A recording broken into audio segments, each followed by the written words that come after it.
Hi, everyone. My name is Morgan Rickert. For y'all that don't know me, I'm the executive director of sports for the Fort Worth YMCA.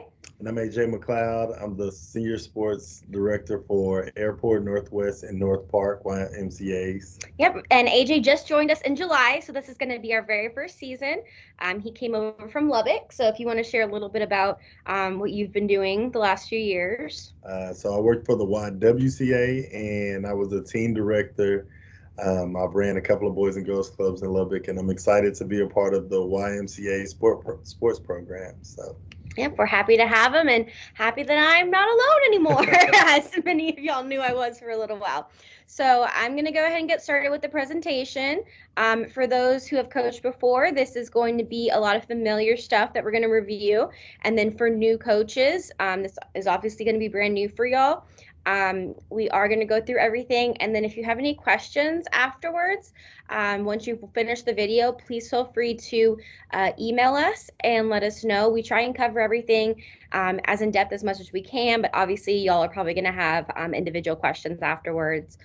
So our emails are here, and obviously you will have gotten probably at least one, if not multiple emails from us already. So please feel free to email. Since we do both supervise multiple branches, we're not always at the desk that our phones are linked to. So you're more than welcome to leave us a voicemail, and they'll go to our email. But obviously, as I've always said, email is the best way to get a hold of us because we can answer it from anywhere, and it's usually a little quicker for us to look up your questions if you email us. So as far as our YMCA mission and philosophy, for those of you who have coached with us before, you know that we strive to put Christian principles into practice through programs that build a healthy spirit, mind, and body for all. And obviously, none of that includes, scoring, 10 points on the other team. It doesn't include, how hard everybody plays. We want the kids to grow in their character and obviously grow in their skills, but that's not our main focus here. Our main focus is to make sure they're having fun and that they're in a productive activity. And so with that being said, that does mean that we expect all kids to participate and all get equal playing time. Unless a kid is sitting out because they don't feel good, they're injured or something like that. If a kid is ready, willing, and able to play, they need to be getting an equal amount of playing time as everybody else on the team. So if that means that you need to create a roster ahead of time and kind of write down when you're going to sub in and out players, but just make sure that you don't have someone playing almost the whole game and then a bench full of players that are only getting a handful of minutes.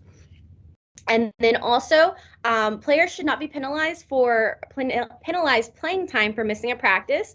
Probably 90% of the time, if they miss practice or are late, it has nothing to do with the child. It's out of their control. So we don't want players to miss out because of something that wasn't in their control. So if it becomes a habit, make sure that you reach out to the parent and talk with them about it. And we'll go over that about setting expectations with the parents in a little bit. So for our annual campaign, we have something exciting that is different than what I've shared in the past. Obviously, we are still raising funds to fund our scholarship program here at the Y. What is new is that this year, the sports department will have its own goal. So we are actually going to be separated out from the branches, and the sports department is going to come together, have its own volunteers, have its own goal, and this is the first time we've had it in our association. So it's very exciting. The fall is when our big push for campaign is.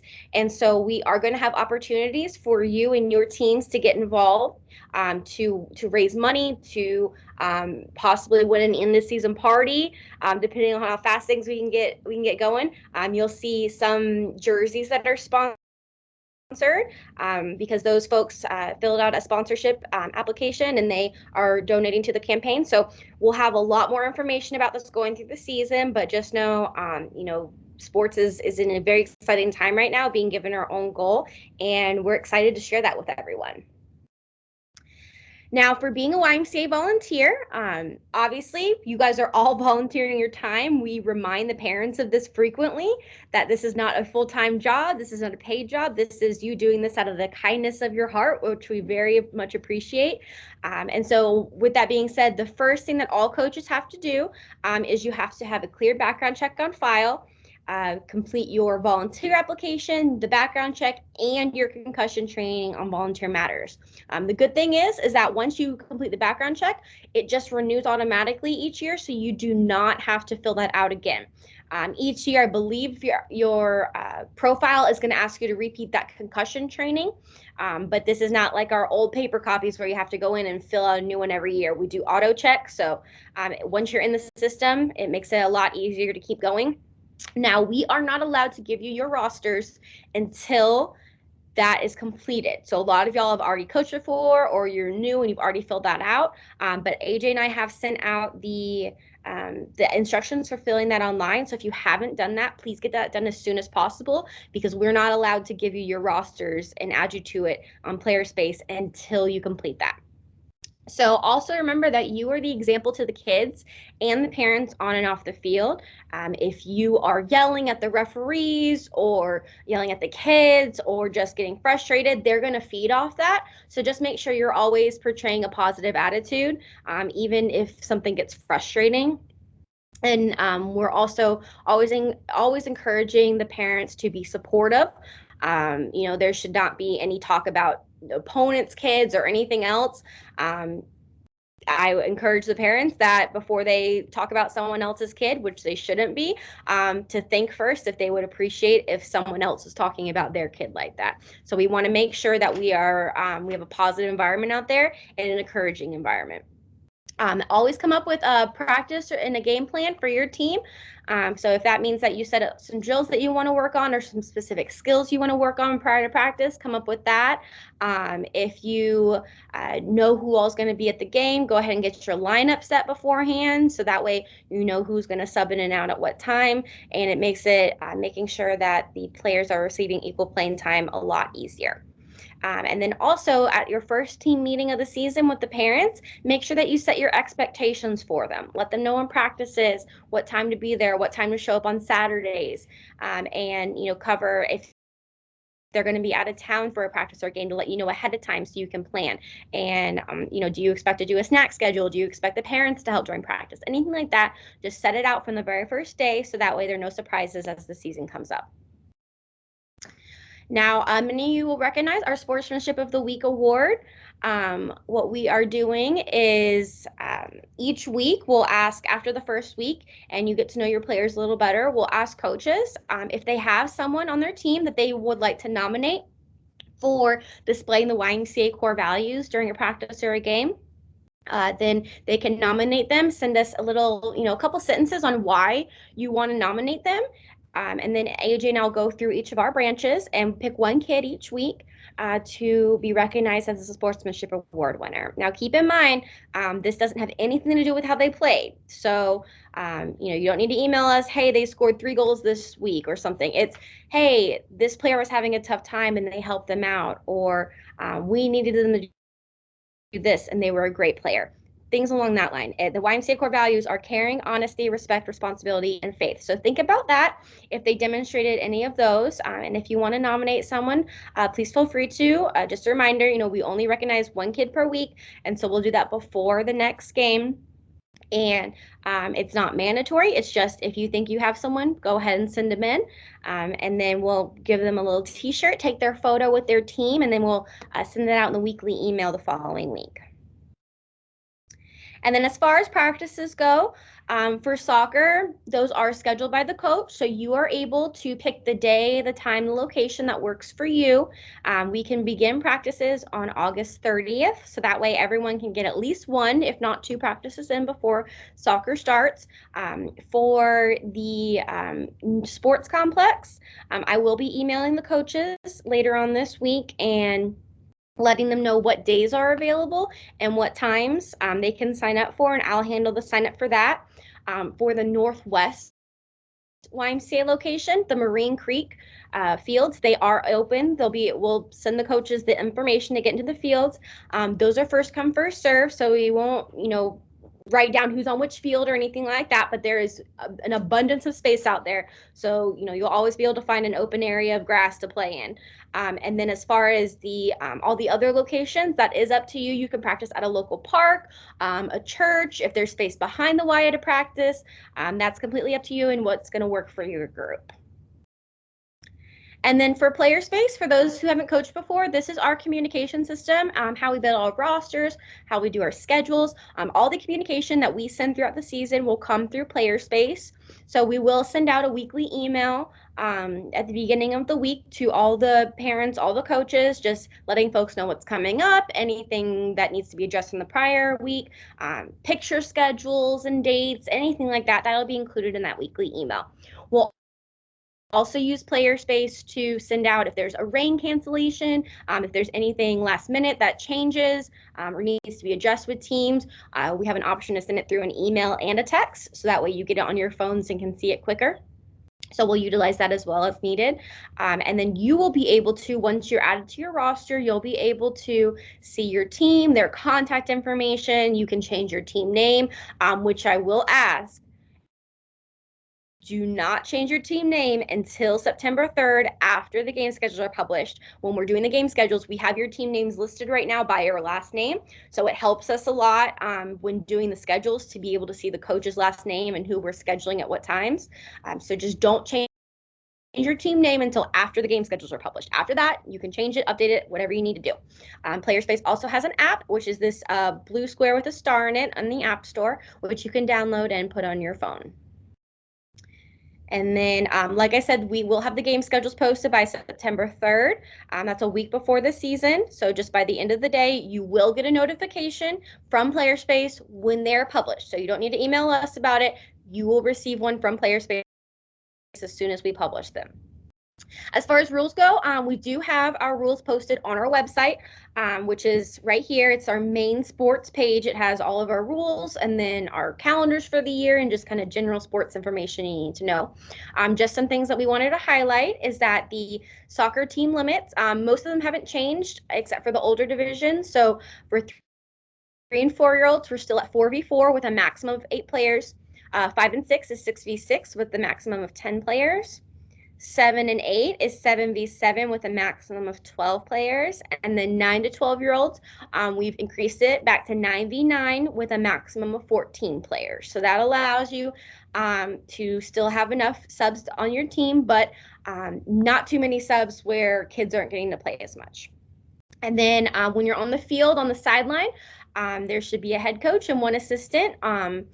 In the team area, if you're in the 3, 4, 5, 6 group, 1 coach can be on the field helping the players. The older divisions, everyone needs to be on the sidelines.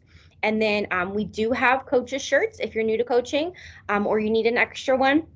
We have coaches shirts that you will need to wear on Saturdays, so that way we can identify you and your team can identify you on the sideline. If you have coaches shirts from a previous season, feel free to wear them. There's not a specific color you need to wear. So I know a lot of y'all have various colors, so you can feel free to wear those as well.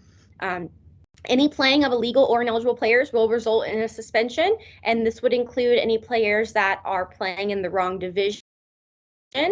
So they're older and they're playing in a younger division, or if they are not registered in our program. So if we do catch anyone doing that, then we will have a conversation and there will be suspensions. And then any misbehavior from coaches, parents, or players will result in suspensions. Like we covered in the beginning, we do expect everyone to treat everyone with respect and to promote an encouraging environment. So we will not tolerate any verbal or physical misbehavior towards our referees, towards players, towards coaches, anything like that. So if you do hear something that our officials or our staff didn't hear, please feel free to bring it to our attention. But again, have this conversation with your parents about expectations and how they need to behave during the season. As far as uniforms, we will provide the jersey top. This is the striped jersey. That's the same one that we've had the past couple seasons. We'll have that one again. We will notify the coaches when the jerseys arrive and when the pickup times are. We try and do that at the YMCAs, so that way there's longer time frames that you can pick them up since they're open later. And then each jersey bag will include your roster with the kids that are on it and the size that they ordered.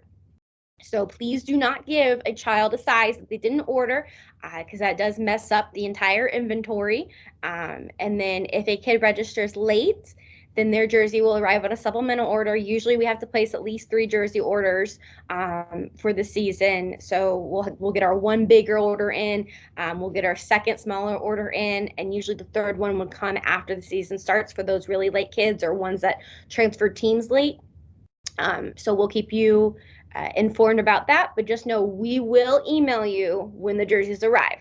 You do not need to email us asking if they have. As soon as they're ready to go, we will email you. And then for what happens next, the coaches that have a cleared background check on file will be given access to their rosters on PlayerSpace. Please check your rosters throughout the next couple weeks, because we will be adding new players to teams that don't have a lot of players, because we have a lot of late registrations. We don't end early registration until August 22nd. We wanted to get you guys your rosters early so that way you could have time to contact your parents and start planning out practice ahead of time. But we do not have enough time or resources to be emailing every single coach every time we make an addition to your team. So as soon as we make a change, add somebody, then they will appear on your roster. So just make sure that a couple times a week, or maybe on the weekend, you're going through and checking for new players if you have any. We do ask that the parents are contacted, the parents that are currently on your roster, be contacted no later than August 22nd. We are going to send out our parent meeting information on Thursday. So that way the parents know when to hear from you, because if they don't hear from you by the 22nd, then they'll start calling the Ys to see whose team they're on. So please make sure that you reach out to them. You can send a message out on PlayerSpace. We recommend that if you have new kids, like not all your players are returning or you haven't coached before, to make a phone call first, so that way you can introduce yourself and make sure you have all the correct contact information for them, and then send out a PlayerSpace message. And then if there's anyone you can't contact, please let us know, and then we'll see if we have any other contact information for them. So again, like I said, if you have any questions, feel free to email AJ or myself. Again, AJ is overseeing the North branches, so Northpark, Northwest, and Airport, and then I'm overseeing the South region. So everything that's not Northwest or Airport falls under me. So feel free to reach out to us, and we will be around this season to hopefully get to know everyone and get to see everyone as much as we can. For those of you that have coached before, it's kind of going to be the same deal on Saturdays. There's only one of us to go around at our branches, so we will have staff and our site supervisors at each site to oversee things while we kind of hop around to branches that we need to be at. So there might be days that we have to be somewhere all day and you won't see us, but please feel free to talk with our staff, and they'll either get you in contact with us or get in contact with us, and we'll go from there. But we look forward to seeing all you guys, and we appreciate you coaching this season. Thank you guys.